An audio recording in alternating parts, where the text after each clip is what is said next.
So, don't you think that since Pakistan and Saudi Arabia had already this type of pact and there was skirmishes between Pakistan and Afghanistan, so since this pact is totally on defensive pact and it will can be invoked whenever a country feels that it is being attacked and it cannot take care of things. You mentioned Saudi Arabia and Houthis, so I think Saudi Arabia is quite capable of taking care of that. I think what I perceive and what I see. What I perceive and what I see is that this is for the broader picture. And if you look at the wordings of the foreign minister of Turkey, he says that even Egypt is going to join this pact in the future. And you mentioned UAE, maybe it becomes enticing for UAE as well in the future, because if this expands, and Kuwait, recently we had revived the pact with Kuwait, although that was not of this nature. But don't you think that there is an option for other countries to join this kind of pact? Why we see things narrowly? Can't we broaden our vision even in the strategic context, not in Islamic context? Have you heard of the expression, too many cooks spoil the broth? So that's what, if that is how we see it, and if we want to glorify the pact by adding on more members, and look at that as a measure of our success or the success of the pact, then I think that wish, that idea is divorced from reality. What have these pacts brought us so far? You're talking about Saudi Arabia, okay? Yeah. Saudi Arabia as an economy can do a bit of arm twisting here and there wherever it deems fit. Is Pakistan an economic power? Pakistan is a military power now. Indeed.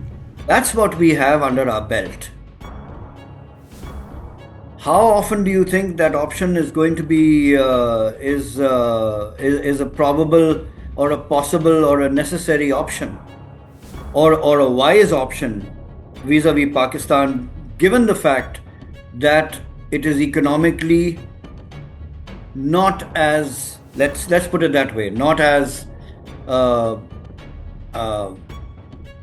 strong as, say, Saudi Arabia? You see, we're caught between a rock and a hard place. These are all very nice things to feed our people at home. But what do they really mean? What is the meat on the bones? What do these pacts translate to? In actionable, how actionable are these? Vis-a-vis, I won't say Saudi Arabia, it might be actionable for Saudi Arabia. But is it actionable for Pakistan? And then how actionable? Economically or militarily? And then the third is, to what degree? Has Pakistan done anything about the Houthis for attacking Saudi Arabia, whom we have a pact with? I would like to say this, that look, as I mentioned before, if Saudi Arabia can take good care of them, if Saudi Arabia hasn't asked for help. The other thing I would like to say, you mentioned that Pakistan is not as economically strong as Saudi Arabia, but even the world is seeing it differently. They say that Saudi Arabia is economically strong. On the other hand, Turkey is militarily strong in equipments, modern equipments he is making, and on the other hand, we have a very strong army. So if they come together, they make a very strong signature. Don't you see that? To what end? To what end for Pakistan? To what end? Do you think, as I asked you earlier, and maybe someone has a better answer than I do, but I don't see Pakistan militarily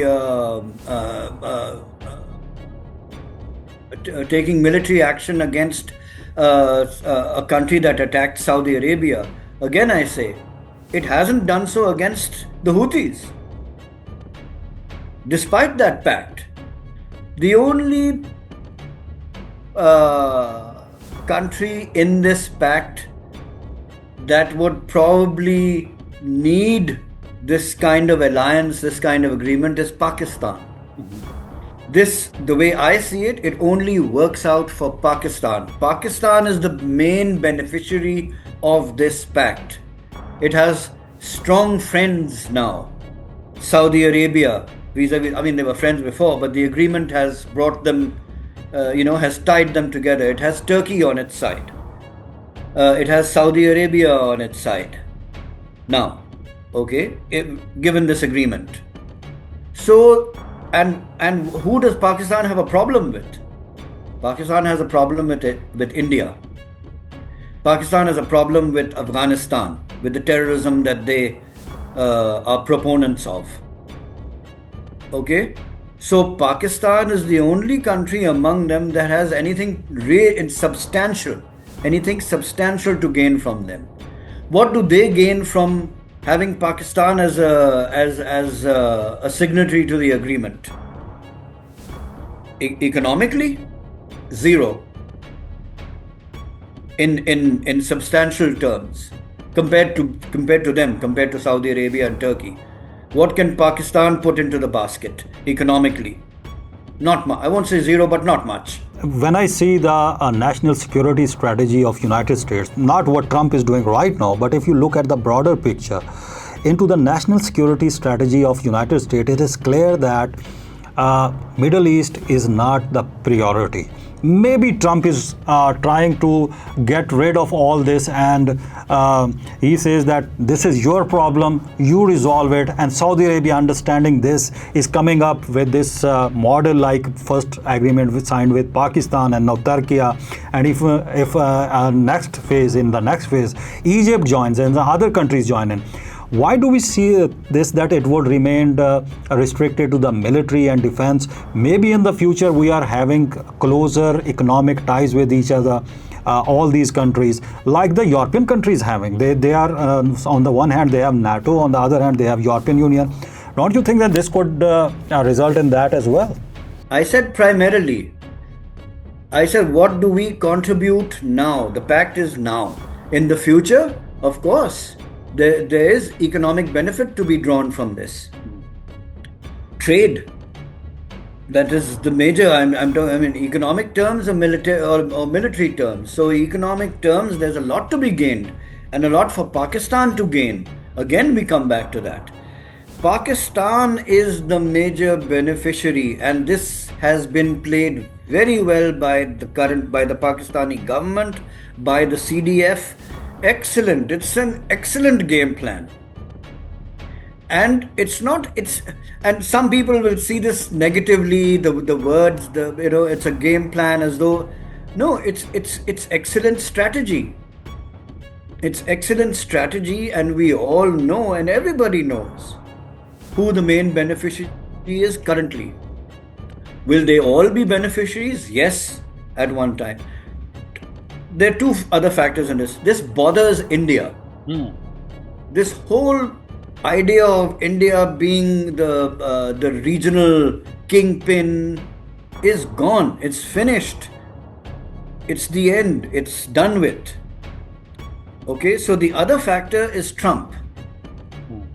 Now, I don't see President Donald Trump having the mental capacity to fathom how he can draw benefit from the new situation that is arising.